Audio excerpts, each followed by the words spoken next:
Yeah, we had a busy weekend too. Friday night we were at Orchestra Hall and heard Yo-Yo Ma and Emmanuel Axe and Leonidas Kavakos, I think is his name, is a violinist, do an all Beethoven piano trio. That was a sold out performance, I think. Oh, But that's the Orchestra Hall, they check your vax status and you have to wear a mask through the whole performance. So yeah, same at Steppenwolf. yeah, and then yesterday we were over at St. Luke's over on Belmont and Greenview. They Apollo Chorus did the St. John, the Bach St. John Passion, and that was fun. And then one of the members of our choir actually sings in the Apollo Chorus, and so we went out to dinner with her afterwards and had a really nice evening. So Oh, good. yeah, it's really fun. It's really Yeah. fun. I was thinking, you wrote such a nice email about what's going on in the Ukraine, and I thought maybe we ought to talk about that a little bit. I wouldn't say it was so much about what's going on in the Ukraine, because I'm very I don't mean about what's going on in Ukraine. What's going on in Chicago for Ukraine? Response to Ukraine, yeah. But I was going to say I'm definitely not the. Well, no. Actually, there was a really interesting editorial in the Tribune this morning about equating what's going on now in Ukraine and Biden's response to it with Woodrow Wilson's response to when Germany invaded Belgium, that precipitated World War I. And actually, it was when the Germans finally, with their submarines, sunk the Lusitania, the British cruise ship Lusitania, that the United States got involved in World War I. But we stayed out of it for a couple of years because we didn't want to send troops, and we're kind of in a similar situation now, right? But as the editorial pointed out, we have a much better international community now with NATO and sanctions and things that we can do, that tools that weren't available to Woodrow Wilson back in 1914. And EU, yeah. Right. Mm-hmm. So I don't know. Well, hopefully. And there was also articles about the Russian Tea Time restaurant, which is where we've been there a few times because we go there before we go to the concerts at Orchestra Hall. And I guess my mom actually saw in Oklahoma. My mom actually saw the news reports on that and saw them. So it was in national news and was that they were being vandalized and harassed, even though the owners are Ukrainian. I don't know if the owners are Ukrainian, but the founder and the chef is Ukrainian, I guess. But yeah, she saw the interview with them on national news. So yeah. So I mean, we definitely should support, the people that are here because they don't want to be part of that. Yeah. So we need to be sensitive to that, I think. But talk a little bit about what you had in your newsletter. Well, just that I think Chicago particularly has stronger ties to Ukraine and the surrounding areas than a lot of other places in the country do. We had a big immigrant population many years ago. Therefore, that's obviously why we have Ukrainian Village and the Ukrainian National Cathedral and the National Museum and all of those sorts of things here. And we kind of forget, like many of our coworkers, many of the people we've known for years are either Ukrainian or have strong ties to the country and the region and have family there. And, it's, like I said, it's just, I think it's hitting home, more here in Chicago than a lot of other places. Mm-hmm. But there's a cookout that's happening or something on Wednesday. Well, it's not a cookout. It's chefs from a lot of the restaurants in Chicago that are part of a coalition are doing a thing at Navy Pier, and it's basically all the funds are going to the fundraiser that they do But I'm trying to think of what it's called now. I'll have to look it up, but it's Wednesday at Navy Pier. Are they what are they raising money for again? Here, wait a minute, I've got it right here, Wes. Let's see. Chicago chefs cook for Ukraine on Wednesday, March 16th from 6 to 9. The community will step up in a grassroots effort to raise funds for the people of Ukraine at a chef-curated tasting event at Navy Pier. All money raised will be provided directly to the World Central Kitchen, the organization that is first on the front lines to provide meals in response to humanitarian, climate, and community crises. A large portion of Lifeway team members are refugees and immigrants from the former Soviet Union, Ukraine, Russia, and the surrounding regions. We are grateful. Yeah, Lifeway is a local company, a food company that supplies to a lot of restaurants here in Chicago, but particularly the Russian and Eastern European restaurants. They're kind of the main source for products that they use in their restaurants. And the current CEO, the founders, the history of the company is all tied to there, and the current CEO is actually from Kiev. So they're very tied to the community. Well, what I can do is I can post that link when we're done. I'll post that up on Facebook, and if people want to contribute, buy tickets to that event or whatnot, I'll put the link there and people can do that. Yeah, it's called Chicago Chefs Cook for Ukraine, if anybody wants to look it up in the meantime. Well, that was the another thing that they said in this editorial that I was referring to earlier, is that it was very similar that that there was a strong sentiment when Germany invaded Belgium back in 1914. There was a very strong sentiment that Germany was the aggressor and Belgium was being oppressed, and I mean, very, very similar scenario, and people then, as we are now, raised money, and children were, breaking open their piggy banks and whatnot to donate money for the kids in Belgium. So, yeah, their chef list is growing every day, but they're at right now probably looks like about 60 or more. Oh wow! Chefs, including a lot of the top chefs and celebrity chefs from Chicago, even the ones that aren't currently in Chicago anymore, are coming back for it. And it should be a pretty. That sounds like that would actually be a pretty fun thing to do, even. Yeah. Even if it wasn't for a good cause, right? Yeah, exactly. It's pretty cool how they're stepping up, I think. Yeah, that's great. Well, that's what we do in this country, right? It's 6 to 9 p.m. on Wednesday evening. Okay. Are you going, or don't you know yet? I don't know yet.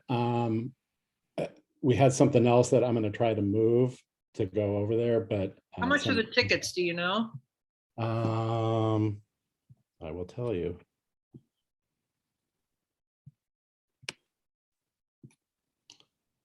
$50 to $150. Oh, okay.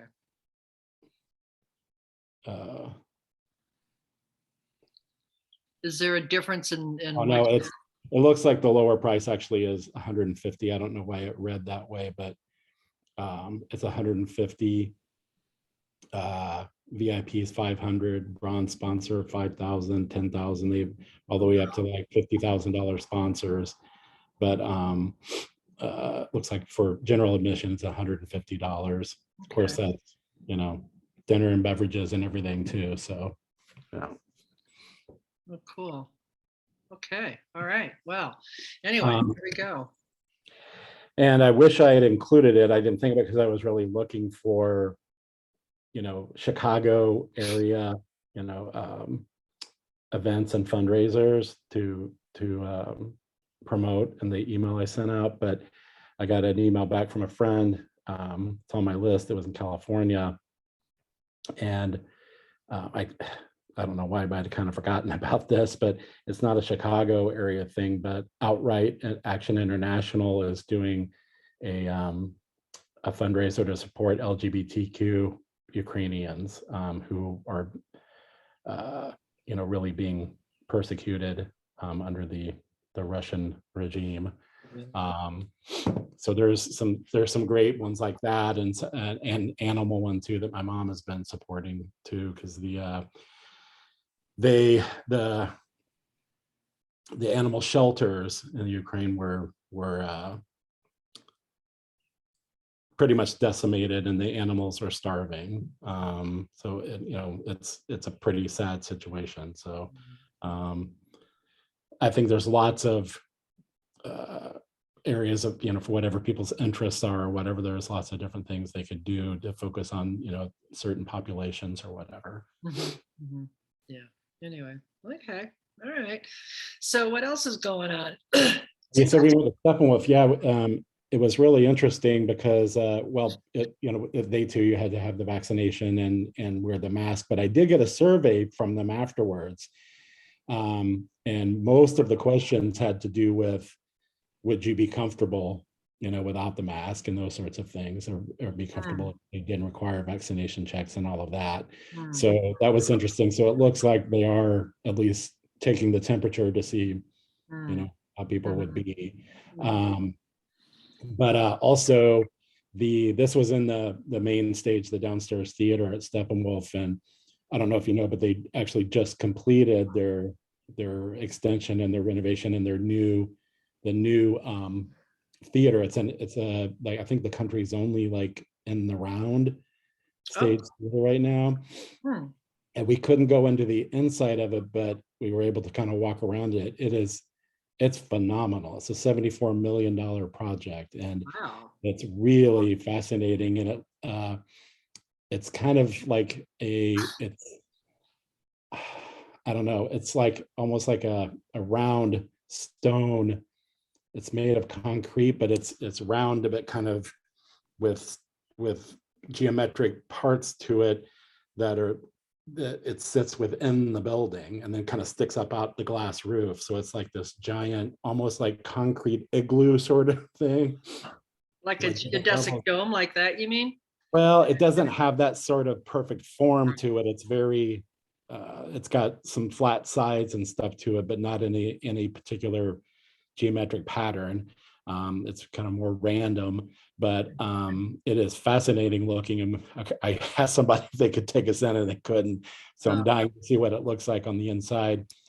It's about the same number of people as the main stage, but it's only like 4 rows, and it goes all the way around. So everybody's basically got the same view. And there's evidently really nothing else like it in the United States. So the first show of that is coming up, I think, in May. We've got season tickets, so we'll be going to that. And obviously that's a little interesting too, because your season tickets usually are for certain seats, and obviously that changes with the this theater. So it'll be interesting to see how it all works out. But the building is beautiful. I mean, even not going inside that particular theater, the extension is beautiful. The architecture is really great. And they also redid a little bit of the formerly new part on the other end, where the kind of coffee shop and bar and stuff is. And then there's another new bar on the other end by the new theater. But really, and they redid the upstairs, and now they have a gallery wall that's kind of the whole history of Steppenwolf and everything. And it's great. So if you haven't had a chance to go by there, it's worth it. They're on Halsted, just north of North Avenue, right? 1650 North Halsted. Yeah. Say it again. 1650 North Halsted. Okay. Yeah, kind of, you can't miss it because now it kind of runs the whole block. Right. Yeah, exactly. Right. And the coffee shop is great. The coffee shop and bar there is really great too. And you can stop in there anytime and then kind of walk around the complex. When they turned the former stage that was up on the top on the 4th floor, that was kind of a small, that they kind of did in the round stuff too. It was the sort of thing where they could change the setup for everything. But that's kind of more of a rehearsal space, and they're doing a like programming up there for youth. So theater programming for all different sorts of youth groups and everything to participate. So that's kind of exciting too. Well, one of the cool things that Chicago Symphony did is Hilary Hahn, who is been named their first ever artist in residence. She's a violinist, amazing violinist. Yeah. And she's been named their artist in residence, and she's going out to the schools. The Chicago Symphony has a strong outreach program to youth and to the schools, and they actually had a picture of her in the program book for the concert Friday night. She was at Northside Prep coaching the chamber group at Northside Prep up on Bryn Mawr and Kedzie. So that was like, wow. I mean, I think that's so great that they do that. But yeah, that's very good. Yeah. So. And that reminds me too, I got an email like a week ago from I forgot her name. She's the artistic director of the Chicago Shakespeare Theater. She was the one and only artistic director since they founded themselves back in the 80s. And she talked about around that long. I thought yeah, well, that they didn't have the theater back then, but they had the I see. So, yeah, because I thought the theater was built when they did the renovation of Navy Pier, right? Yeah, but they started. Their first performances were on the roof of a building in Lincoln Park. So they go back that far. But she is letting the public know that she is stepping down in 2023, and that not because she's necessarily ready to retire, but she felt it was time for new blood and new, she's been doing it all this time. So she's kind of putting it out there in the public that she's going to be stepping down, and they're going to be looking for somebody to fill her shoes. So if you know anybody, that's a great, wonderful place and a great opportunity. So yeah, I no, I don't know anybody. I don't think I know anybody. Everybody. I got it. I know what you meant, but I'm like, yeah. I'm sure that the credentials have to be pretty impressive, right, for that position. You know what I mean. Well, I think they're looking for new blood though, so I think they're kind of famous in the Shakespeare world for shaking things up a little bit, no pun intended. So it's you just saw a performance there not too long ago, a couple months ago, right? No, I haven't been there since before COVID. Yeah, I thought that, or maybe it was something that I saw Oklahoma. Oh, maybe that's what I'm thinking, because there was a performance at the Shakespeare Theater where they kind of did something kind of like what you're saying, the Oklahoma thing. They really, they did. Yeah, they're kind of infamous around the world for that, turning Shakespeare on its head a little bit. So and that got great reviews, and I can't think of what it was exactly, but it was something really unusual that they did, kind of a mashup of something totally outside of the Shakespeare world, and critics actually loved it, and it sold out, and I couldn't get tickets, but it sounded really interesting. Yeah, well, that's a great thing about Chicago. We have so many opportunities to have such fun things to do, right? That's why we love it. That's why we're here. we just need to do more of it. Well, now that things are opening up again, I mean, I think people are anxious to get back. I just saw an article on Block Club about an old Polish nightclub over on Milwaukee Avenue that was sort of a nightclub for the Polish laborers, but they've been really struggling. Well, apparently the millennials have now taken it on, and they've been hosting monthly dance parties there, and it's taken off like a rocket. It's like such a great comeback story. Yeah. Yeah, I mean, I think it's, and so they're getting like these huge crowds. I mean, kids standing around the block waiting to get in, and they're they go till 3 in the morning, and where they used to close at 8 o'clock at night because they'd have 3 people in there, and that kind of thing. So it's a great comeback story. And but I just think that people are so anxious and eager to get back out, and Well, that's how we felt when we were at Steppenwolf. I don't think I thought that much about it, just staying busy. And then I was like, oh yeah, Wednesday is our show ticket. But I didn't notice till Monday. And just kind of got through the couple days, Stump got back, we jumped in a cab and went.